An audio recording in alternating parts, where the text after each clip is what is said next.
எல்லோருக்கும் வணக்கம். ஸ்டாக் மார்க்கெட்டை பொறுத்த வரைக்கும் நாம ஃபர்ஸ்ட் எடுக்கக்கூடிய டிசிஷன், ஃபர்ஸ்ட் எடுக்கிற முடிவு எப்பவுமே கரெக்டாக இருக்கும். ஆனால் அதை நம்ம செயல்படுத்தும் போது, உதாரணத்துக்கு இப்போ பேங்க் நிஃப்டி ஆப்ஷனே வச்சுக்குவோம். இப்போ ஒரு 100 ரூபாயில் நம்ம என்டர் ஆகணும் அப்படின்ற மாதிரி நம்ம முடிவு பண்ணிடுவோம். 90 ரூபாய் 10 பாயிண்ட்ல வந்து ஸ்டாப் லாஸ் வைக்கணும் அப்படின்னு சொல்லிட்டு 90 ரூபாயில் நம்ம ஸ்டாப் லாஸ் வச்சிருவோம். அன்லிமிட்டடாக விட்டணும் அப்படின்ற மாதிரி யோசிப்போம்.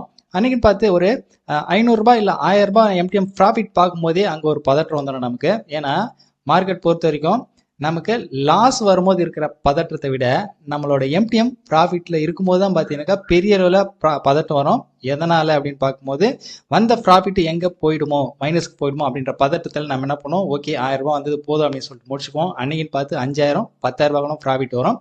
மறுநாள் என்ன பண்ணுவோம், ஓகே இன்னைக்கு நம்ம ஃபுல்லாக வெயிட் பண்ணோம் அப்படின்னு சொல்லிட்டு ஸ்டாப் லாஸ் அதே போல் என்ட்ரி ஆகிடும். ஸ்டாப் லாஸ் போட்டு வெயிட் பண்ணும்போது அன்னைக்குன்னு பார்த்து கரெக்டாக 1000 ரூபாய் வந்துட்டு ரிவர்ஸ் ஆகிடும். ஸோ இதனால தான் பார்த்தீங்கன்னாக்கா நம்மளோட மைண்டு சேஞ்ச் ஆகிட்டே இருக்கும். இதை பண்ணலாமா அதை பண்ணலாமான்னு சொல்லிட்டு ஒவ்வொரு நாளும் மாற்றி மாற்றி யோசிக்க ஆரம்பிப்போம். ஸோ அதனால் எப்பவுமே நம்ம ஒரு முடிவு எடுத்துட்டு அந்த முடிவுலேருந்து பின்வாங்கக்கூடாது. நம்ம என்ன முடிவு எடுத்துருக்கோமோ அதை கண்டினியூவாக ஃபாலோ பண்ணி கரெக்டாக ட்ரேட் பண்ணோம் அப்படின்னாக்கா கண்டிப்பாக இதில் நம்மளால் பெரிய அளவில் ப்ராஃபிட் பண்ண முடியும். இதே போல தான் ஈக்விட்டிலையும் உதாரணத்துக்கு நம்ம டாடா ஸ்டீல் எடுத்துக்குவோம். ஒரு கான்செப்ட்ல இப்போ 10 மந்த் டார்கெட் இந்த கான்செப்ட்ல இதுக்கு முன்னாடி 2 நாள் கண்டினியூ டாடா ஸ்டீல் வந்திருக்கும். அது 2 நாளுமே நமக்கு லாஸ் வந்திருக்கும், ஸ்டாப் லாஸ் ஹிட் ஆயிருக்கும். இப்போ 3வது நாள் யோசிப்போம், இந்த டாடா ஸ்டீல் நமக்கு ஒர்க் அவுட் ஆகலை அப்படின்ற பட்சத்தில் அதை ஃபில்டர் பண்ணிட்டு வேற ஏதாச்சும் ஒரு ஸ்டாக் எடுத்து அதில் ட்ரேட் பண்ணியிருப்போம். அன்னைக்குன்னு பார்த்து டாடா ஸ்டீல் நல்லா போகும், நாம எடுத்த ஸ்டாக் ஃபெயிலியர் ஆகும். ஸோ இது போல நம்ம எடுக்கிற முடிவு அப்படின்றது பார்த்தீங்கன்னா ஃபர்ஸ்ட்ல எடுக்கிற டிசிஷன் எப்பவுமே கரெக்டாக தான் இருக்கும். அதையே நம்ம செயல்படுத்திட்டோம் அப்படின்னாக்கா பெரிய அளவில் சக்ஸஸ் பண்ணலாம். 10 மந்த் டார்கெட் இந்த கான்செப்ட்ல சார் ஒருத்தர் ஒரு ஸ்டாக் ஒன்று மிஸ் பண்ணியிருக்காரு. அதனால டோட்டல் எம்டிஎம் அவருக்கு வந்து லாஸ் வந்திருக்கு. பட் அந்த ஸ்டாக்கை மிஸ் பண்ணாமல் போட்டவங்க எல்லாருமே பார்த்தீங்கன்னா நல்ல ஒரு ப்ராஃபிட் வந்திருக்கு. இந்த கான்செப்டில் அவர் அந்த ஸ்டாக் மிஸ் பண்ணியிருக்காரு அப்படின்னா ஏதாச்சும் ஒரு காரணம் இருக்கும். ஒன்று, அவருக்கு வந்து மார்ஜின் கிடைக்காம போயிருக்கலாம். நெக்ஸ்ட், ஒரு சில ப்ரோக்கிங் கம்பெனியில் ஒரு சில ஸ்டாக்லாம் பார்த்தீங்கன்னாக்கா இன்ட்ராடேக்கு அலோடு கிடையாது. ஸோ அது மாதிரி ஏதாச்சும் ஒரு விஷயம் இருக்கலாம். பட் அதனால அந்த ஸ்டாக்கை மிஸ் பண்ணியிருக்காரு, அதில் வந்து லாஸ் வந்திருக்கு. ஸோ அவரோட எம்டிஎம் என்ன அப்படின்ற ஸ்க்ரீன்ஷாட்டையும் அனுப்பியிருக்காரு, நம்ம அதையும் பார்க்கலாம். 10 மந்த் டார்கெட் இந்த கான்செப்டில் இன்னைக்கு 4 ஸ்டாக் எக்ஸிக்யூட் ஆயிருக்கு. திரிவேணி டர்பைன் 5620 ரூபாய் ப்ராஃபிட்ல புக் ஆகுது. ஏசியன் பெயிண்ட் 360 ரூபாய் லாஸ்ல புக் ஆகுது. டிவிஎஸ் மோட்டார் 850 ரூபாய் லாஸ்ல புக் ஆகுது. பவர் கிரிட் 210 ரூபாய் லாஸ்ல புக் ஆயிருக்கு.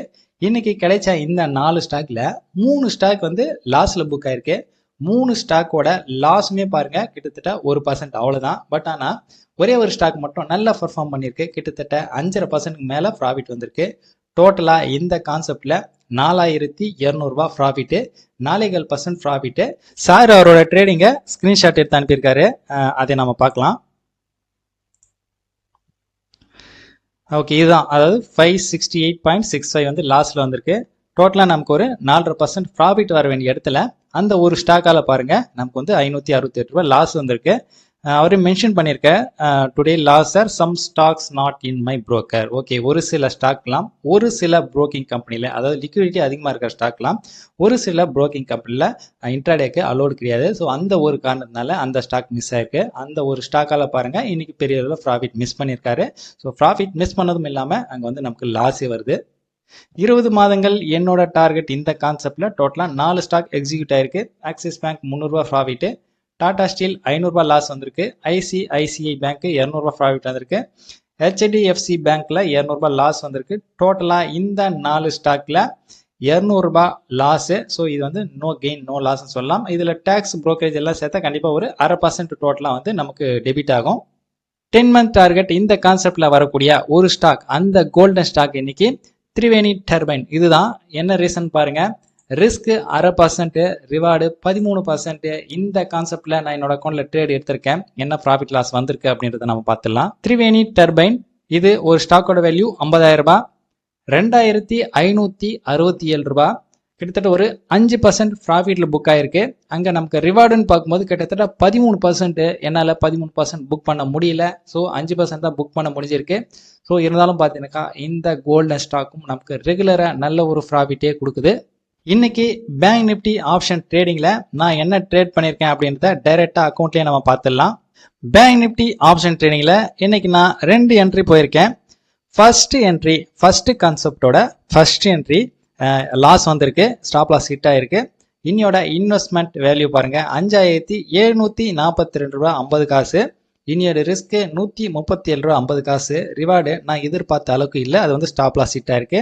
ஸோ ஃபர்ஸ்ட் கான்செப்ட்ல செகண்ட் என்ட்ரி என்னால் போக முடியல இந்த லாஸ் ரெக்கவர் பண்ணுறதுக்காக. அந்த டைமில் ஈக்விட்டியில் நான் கான்சன்ட்ரேஷன் பண்ணதுனால என்னால் ஆப்ஷன் ட்ரேடிங்கில் வந்து ட்ரேட் எடுக்க முடியல. தென் நான் ஈக்விட்டிலாம் முடித்த பிறகு செகண்ட் கான்செப்டில் ஃபர்ஸ்ட் என்ட்ரியில் நான் என்ட்ரு ஆகியிருக்கேன். அதோட இன்வெஸ்ட்மெண்ட் வேல்யூ 5050 ரூபா, ரிஸ்க் 125 ரூபா, ரிவார்டு 750 ரூபா. அக்கௌண்ட்டில் நான் என்ன ட்ரேட் பண்ணியிருக்கேன் அப்படின்றத பார்க்கலாம். ஃபர்ஸ்ட் கான்செப்ட் ஃபர்ஸ்ட் என்ட்ரிலையும் சரி, செகண்ட் கான்செப்ட் ஃபர்ஸ்ட் என்ட்ரிலையும் சரி 40500 கால் சேம் ஸ்ட்ரைக் ப்ரைஸ் தான் நான் இங்கே சூஸ் பண்ணியிருக்கேன். ஃபர்ஸ்ட் என்ட்ரியில் ஒரு 137 ரூபா லாஸ் வருது. செகண்ட் என்ட்ரியில் அந்த லாஸ் ரெக்கவர் ஆகிட்டு எனக்கு ப்ராஃபிட்டே வருது. ஸோ 292 ரூபா 50 காசு. ஒரு 500 ரூபா வந்த டைமில் நான் இதில் வந்து ஸ்கொயராக பண்ணேன், பட் 500 ரூபாயில் முடியல. 292 ரூபா 50 காசு எம்டிஎம் ப்ராஃபிட்டில் புக் ஆகுது. இதே ஒரு சிலர்லாம் இன்னைக்கு ப்ராஃபிட்டும் பண்ணியிருக்காங்க, லாஸும் பண்ணியிருக்காங்க. அவங்க ஸ்க்ரீன்ஷாட் அனுப்பியிருக்காங்க. ப்ராஃபிட் வந்தால் எவ்வளோ பண்ணியிருக்காங்க, அதே போல் லாஸ் புக் பண்ணவங்க எவ்வளோ புக் பண்ணியிருக்காங்க அப்படின்றத நம்ம பார்த்துடலாம்.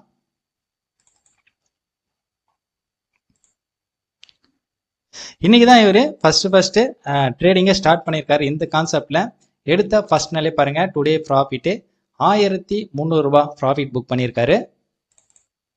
சார் இவர் 2 லாட் எடுத்திருக்காரு. பேங்க் நிஃப்டியில் 560 ரூபா லாஸ்ல புக் பண்ணியிருக்காரு. ஃபைனலா ஈக்விட்டி இன்ட்ராடேக்காக ஒரு புது ஸ்ட்ராட்டஜி ஒன்று ஃபாலோ பண்ணிட்டு வரேன். இதுல இன்னைக்கு என்ன ஸ்டாக் வந்திருக்கு, அதுல என்ன ப்ராஃபிட் லாஸ் வந்திருக்கும் அப்படின்றத நம்ம டெஸ்ட் பண்ணிடலாம். இன்னைக்கு எடுத்திருக்கக்கூடிய 3 ஸ்டாக் இதுதான். Nykaa, Triveni turbine, VBL. First நம்ம நைகா பார்த்துருவோம். நைகா 10 to 11 147.40 ஹை பிரேக் ஆகல, 144.10 லோ பிரேக் ஆகுது.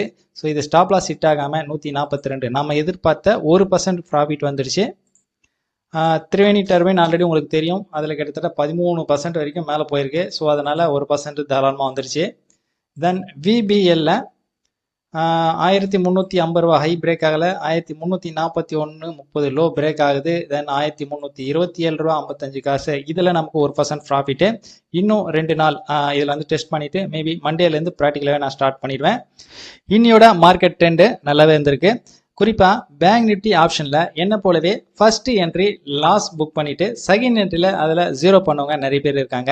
அதே போல் ஃபர்ஸ்ட் என்ட்ரியில் போகாமல் செகண்ட் என்ட்ரியில் போயிட்டு ப்ராஃபிட் புக் பண்ணவங்களும் இருக்காங்க. இங்கே ப்ராஃபிட் அப்படின்றது பார்த்தீங்கன்னாக்கா நம்மளால் பெரிய அளவில் எடுக்க முடியும். அதே போல் லாஸ்ன்றது பார்த்தீங்கன்னாக்கா மினிமமே நம்மளால் ஸ்டாப் லாஸ் வச்சுக்க முடியும்.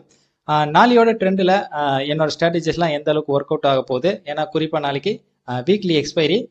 தென் அந்த ட்ரெண்டில் என்னோட ஸ்ட்ராட்டஜிஸ்லாம் எந்த அளவுக்கு ஒர்க் அவுட் ஆக போகுது அப்படின்றத நாளையோட வீடியோவில் பார்க்கலாம். பை.